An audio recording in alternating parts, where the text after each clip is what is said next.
ಜೀವದ ರೊಟ್ಟಿ, ಸ್ವರ್ಗದಿಂದ ಬಂದ ರೊಟ್ಟಿ. ನನ್ನ ಬಳಿಗೆ ಬರುವವರು ನಿತ್ಯ ಜೀವ ಪಡೆಯುವರು. ನನ್ನ ಭುಜಿಸುವರೆಲ್ಲ ಶಾಶ್ವತವಾಗಿ ಜೀವಿಸುವರು.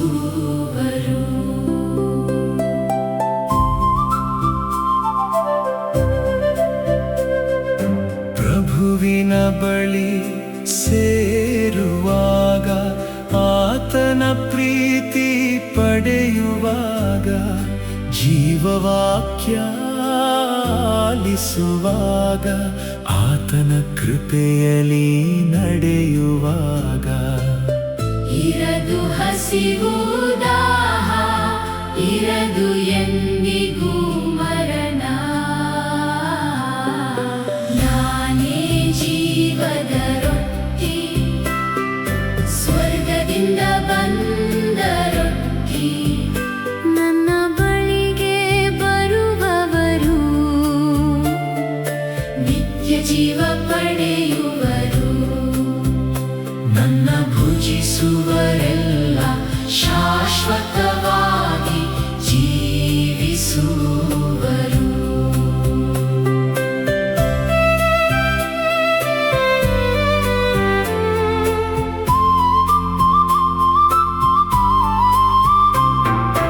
ಯೇಸು ಶಾಶ್ವತ ಯಾಜಕ, ಪವಿತ್ರ ಪ್ರಧಾನ ಯಾಜಕ. ರೊಟ್ಟಿ ಮುರಿದು ನೀಡುವರು, ಆತ್ಮದ ಭೋಜನವಾಗುವರು. ಅವರೇ ನಮ್ಮ ಜೀವಾಧಾರ, ಅವರೇ ನಮ್ಮ ರಕ್ಷಕರು. ನಾನೇ ಜೀವದ ರೊಟ್ಟಿ, ಸ್ವರ್ಗದಿಂದ ಬಂದ ರೊಟ್ಟಿ. ನನ್ನ ಬಳಿಗೆ ಬರುವವರು ನಿತ್ಯ ಜೀವ ಪಡೆಯುವರು. ನನ್ನ ಭುಜಿಸುವರೆಲ್ಲ ಶಾಶ್ವತವಾಗಿ ಜೀವಿಸುವರು.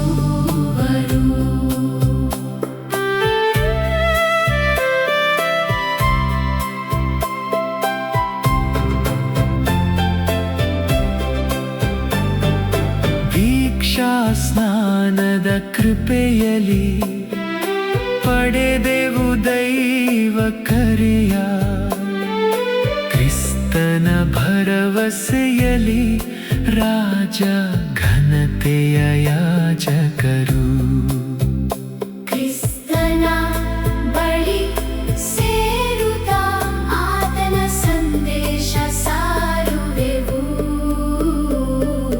ನಾನೇ ಜೀವದ ರೊಟ್ಟಿ, ಸ್ವರ್ಗದಿಂದ ಬಂದ ರೊಟ್ಟಿ. ನನ್ನ ಬಳಿಗೆ ಬರುವವರು ನಿತ್ಯ ಜೀವ ಪಡೆಯುವರು. ನನ್ನ ಭುಜಿಸುವರೆಲ್ಲ ಶಾಶ್ವತವಾಗಿ ಜೀವಿಸುವರು. ಸಂತ ಬಿಯಾನಿಯವರೇ, ಸಜ್ಜನ ಕುರುಬರೆ ನೀವು. ಕ್ರಿಸ್ತನ ಹೃದಯದಂತೆ ಸೇವೆ ಸಲ್ಲಿಸಿದಿರಿ ನೀವು.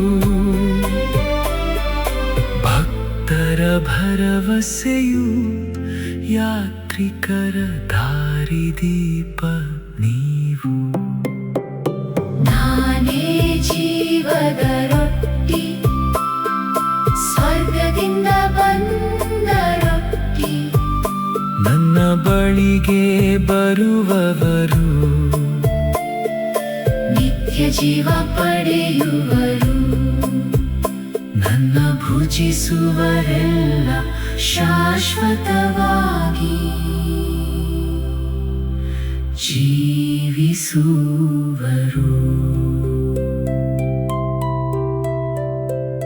ಪ್ರಿಯ ಸಹೋದರ ಸಹೋದರಿಯರೇ, ಸಾಧಾರಣ ಕಾಲದ 18ನೆಯ ಭಾನುವಾರವನ್ನು ಧರ್ಮಸಭೆ ವಿಯನ್ನಿ ಭಾನುವಾರವಾಗಿ ಆಚರಿಸುತ್ತಾ ಯಾಜಕರಿಗಾಗಿ ಹಾಗೂ ಯಾಜಕತ್ವ ದೈವಕರೆಗಾಗಿ ಪ್ರಾರ್ಥಿಸಲು ನಮ್ಮೆಲ್ಲರನ್ನು ಆಹ್ವಾನಿಸುತ್ತದೆ. ಸಂತ ಜಾನ್ ಮರಿಯ ವಿಯನ್ನಿಯವರ ಸಂಪೂರ್ಣ ಜೀವನವೇ ದೇವರ ಕರುಣೆ, ಕ್ಷಮೆ ಮತ್ತು ದಯೆಯ ಜೀವಂತ ಸಾಕ್ಷಿಯಾಗಿತ್ತು. ಆದ್ದರಿಂದ ಭಾನುವಾರದ ವಾಚನಗಳು ದೈವ ಕರುಣೆ ನಮ್ಮ ಪೋಷಣೆ ಎಂಬ ಸಂದೇಶವನ್ನು ನಮ್ಮ ಮುಂದಿಡುತ್ತವೆ.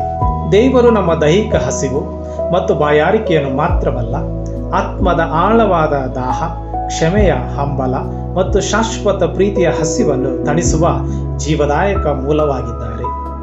ಆತನ ಕರುಣೆ ಶೂನ್ಯತೆಯನ್ನು ಸಮೃದ್ಧಿಯನ್ನಾಗಿ, ನಿರಾಶೆಯನ್ನು ನಿರೀಕ್ಷೆಯನ್ನಾಗಿ ಹಾಗೂ ಸಾಮಾನ್ಯ ಜೀವನವನ್ನು ದೇವರ ರಾಜ್ಯದ ಫಲಪ್ರದ ಸಾಕ್ಷಿಯನ್ನಾಗಿ ಪರಿವರ್ತಿಸುತ್ತದೆ. ಪ್ರವಾದಿ ಯೆಶಾಯನು ಬನ್ನಿರಿ ಎಂಬ ದೇವರ ಪ್ರೀತಿಯ ಕರೆಯನ್ನು ಎಲ್ಲರಿಗೂ ಸಾರುತ್ತಾನೆ. ಕ್ರಯವಿಲ್ಲದೆ ಕೊಂಡುಕೊಳ್ಳಿ, ಉಚಿತವಾಗಿ ತಿನ್ನಿರಿ ಮತ್ತು ಕುಡಿಯಿರಿ ಎಂಬ ಆಹ್ವಾನವು ದೇವರ ಅನುಗ್ರಹ ಗಳಿಸಿಕೊಳ್ಳುವ ಪ್ರತಿಫಲವಲ್ಲ, ಅದು ಸ್ವೀಕರಿಸಬೇಕಾದ ಉಚಿತ ವರ ಎಂಬ ಸತ್ಯವನ್ನು ಪ್ರಕಟಿಸುತ್ತದೆ. ದೇವರ ಬಳಿಗೆ ಬರುವುದು ಎಂದರೆ ಆತನ ವಾಕ್ಯವನ್ನು ಆಲಿಸುವುದು, ಆತನಿಗೆ ಕಿವಿಗೊಡುವುದು, ಆತನನ್ನು ಹುಡುಕುವುದು ಮತ್ತು ಪಾಪದ ಮಾರ್ಗಗಳಿಂದ ಹಿಂದಿರುಗುವುದು.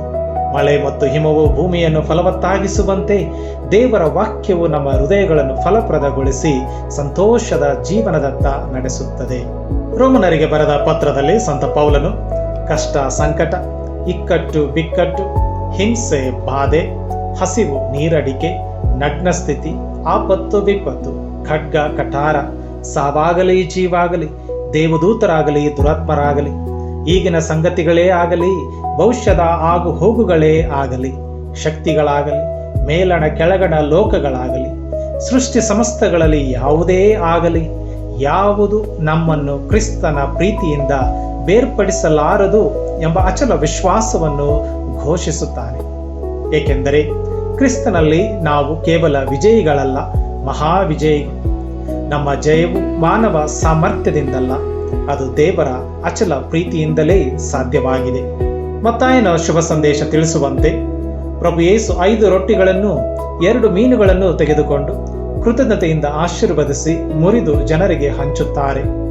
ಇದು ಕೇವಲ ಹಸಿವು ನೀಗಿಸುವ ಪವಾಡವಲ್ಲ, ದಿವ್ಯ ಪರಮಪ್ರಸಾದದ ಮಹಾರಹಸ್ಯದ ಪೂರ್ವ ಸೂಚನೆಯಾಗಿದೆ. ಮಾನವನ ಅಲ್ಪತೆಯನ್ನು ದೇವರು ತನ್ನ ಕರುಣೆಯಿಂದ ಸಮೃದ್ಧಿಯನ್ನಾಗಿ ಪರಿವರ್ತಿಸುತ್ತಾರೆ.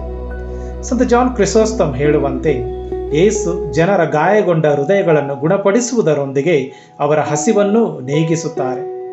ಸಂತ ಆಗಸ್ಟಿನ್ ಅವರ ಮಾತಿನಲ್ಲಿ ಕ್ರಿಸ್ತನು ಜೀವದ ರೊಟ್ಟಿಯಾಗಿದ್ದು ಹಂಚಿದಷ್ಟು ಕಡಿಮೆಯಾಗದೆ ಇನ್ನಷ್ಟು ಸಮೃದ್ಧಿಯಾಗುತ್ತದೆ ಎಂದು. ಸಂತ ಜಾನ್ ಮರಿಯ ವಿಯನ್ನಿಯವರು ಅನೇಕ ಗಂಟೆಗಳ ಕಾಲ ಪಾಪ ಸಂಕೀರ್ತನದ ಪೀಠದಲ್ಲಿ ಕುಳಿತು ಪ್ರತಿಯೊಬ್ಬ ಪಾಪಿಯು ದೈವ ಕರುಣೆಯನ್ನು ಅನುಭವಿಸಬೇಕು ಎಂಬ ಧ್ಯೇಯದಿಂದ ಸೇವೆ ಸಲ್ಲಿಸಿದರು. ತಮ್ಮ ಆಹಾರವನ್ನೇ ಬಡವರೊಂದಿಗೆ ಹಂಚಿಕೊಂಡ ಅವರು ದೈವಿಕ ಪರಿಪಾಲನೆಯ ಮೇಲೆ ಸಂಪೂರ್ಣ ಭರವಸೆ ಇಟ್ಟಿದ್ದರು. ಪ್ರಿಯರೇ, ಸಂತರ ಹಬ್ಬವನ್ನು ಆಚರಿಸುವಾಗ ನಮ್ಮ ಯಾಜಕರಿಗಾಗಿ ಹಾಗೂ ಯಾಜಕತ್ವದ ದೈವಕರಿಗಾಗಿ ಪ್ರಾರ್ಥಿಸೋಣ. ಧರ್ಮಸಭೆ ಮತ್ತು ಜಗತ್ತಿಗೆ ಇನ್ನೂ ಅನೇಕ ಸಂತ ಜಾನ್ ಮರಿಯ ವಿಯನ್ನಿಯವರ ಅಗತ್ಯವಿದೆ. ಆ ದೈವಕರೆ ನಿಮ್ಮ ಕುಟುಂಬದಲ್ಲಿರುವ ಯಾರೊಬ್ಬರ ಹೃದಯದಲ್ಲೂ ಪ್ರತಿಧ್ವನಿಸಬಹುದು. ಅದನ್ನು ಸಂಪೂರ್ಣವಾಗಿ ಸ್ವೀಕರಿಸುವ ಮನಸ್ಸು ನಮ್ಮಲ್ಲಿರಲಿ ಮತ್ತು ದೈವ ಕರುಣೆಯ ಸಾಕ್ಷಿಗಳಾಗಿ ಜೀವಿಸಲು ದೇವರು ನಮ್ಮನ್ನು ಬಲಗೊಳಿಸಲಿ ಎಂದು ಪ್ರಾರ್ಥಿಸುವ. ಆಮೇನ್.